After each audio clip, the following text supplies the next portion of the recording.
Maka ayat selanjutnya berbunyi apa? Hatta zurtumul maqabir. Allah sendiri yang mengingatkan.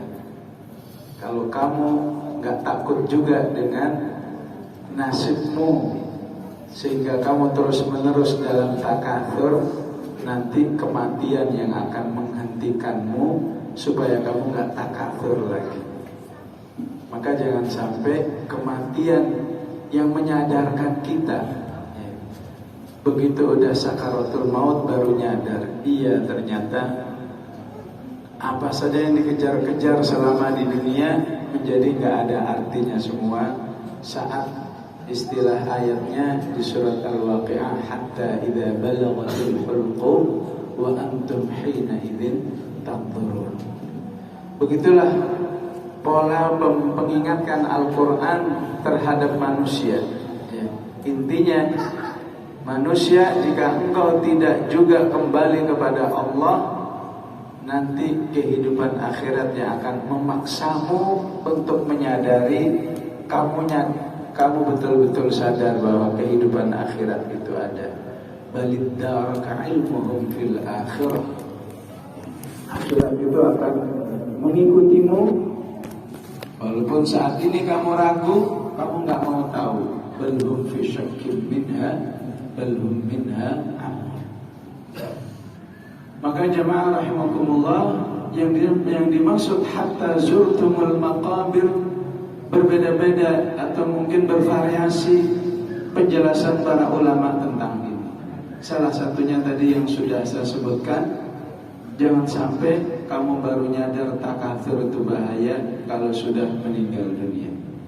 Ataupun sering-seringlah kamu ziarah kubur, maka kamu akan teringat bahwa dirimu akan senasib dengan ahli kubur ini yang sudah merasakan betapa tidak ada manfaatnya lagi takatsur yang dulu dilakukan di dunia dengan harus mengorbankan sekian banyak syariat-syariat Allah, nggak sholat lagi, nggak ada haram, semuanya dianggap boleh untuk dinikmati, nggak ada takut-takutnya walaupun mengambil dari hak orang lain, bahkan itu hak rakyat secara umum, sehingga orang-orang seperti ini akan disesalkan dengan kematian itu sendiri.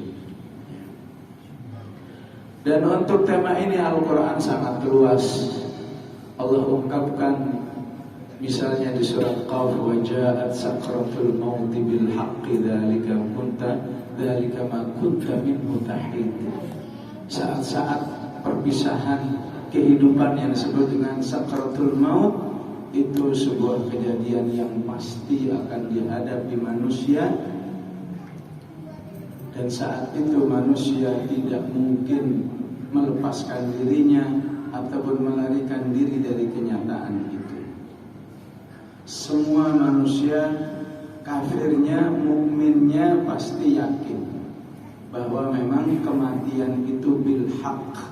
Kematian itu sebuah kepastian, sepasti terbitnya matahari di pagi hari, sepasti terbenamnya matahari di sore hari. Namun Allah Subhanahu wa ta'ala perlu tetap mengungkapkan kepastian itu dengan tambahan kepastian lagi. Padahal aslinya sesuatu yang pasti nggak usah istilahnya ditakkid lagi. Maka Allah perlu mengatakan tsumma innakum ba'da dzalika lamayyitun. Setelah itu, maksudnya setelah kamu dari bayi, kemudian Allah langsung menjelaskan sesungguhnya kamu akan mati, pasti mati. Tsumma innakum ba'da dzalika lamayyitun. Pertanyaannya, kalau sudah pasti mengapa harus dipasti-pastiin lagi? Maka jawabannya Allah menginginkan adanya kepastian qalban wa amala. Kepastian secara hati. Kalau secara hati semua orang bisa menerima kematian, pasti betul. Tapi secara amal di sini tidak semua orang. Karena siapapun ketika diajak kita akan ke Bandung besok, maka sudah pasti dia menyiapkan apa yang bisa dipersiapkan. Itu namanya yakin secara hati dan perbuatan. Begitulah ketika Allah menjelaskan kematian itu sungguh-sungguh pasti. Kenapa harus disungguh-sungguhin padahal itu sudah pasti? Ya, karena manusia, tidak semua manusia meyakini secara hati dan perbuatan. Maka yang Allah inginkan dengan penegasan ini supaya ada keyakinan secara hati dan keyakinan secara amal bahwa semuanya betul-betul mati, dan saat mati itulah manusia hanya akan menikmati amal-amal solehnya. Dan mereka yang takatsur, yang terjerumus kepada al-hakum, mereka lah orang-orang yang akan mengatakan hatta idza jaa ahadakumul mautu qala rabbi laula akhartani ila ajalin qarib. Mereka-mereka yang menyesali kematiannya dengan mengatakan, ya Allah, andaikan kematian itu diundur sebentar saja agar aku bisa beramal soleh. Inilah orang-orang yang terjerumus al-hakum takatsur. Saat Rasulullah sallallahu alaihi wasallam melewati sebuah kuburan, Rasulullah bertanya, engkau tahu apa yang diinginkan oleh ahli kubur ini? Allah dan Rasulnya yang lebih tahu. Kalau saja dia dihidupkan kembali, dia tidak ingin apa-apa dalam kehidupan ini kecuali hanya sholat 2 rakaat saja, kemudian matikan lagi.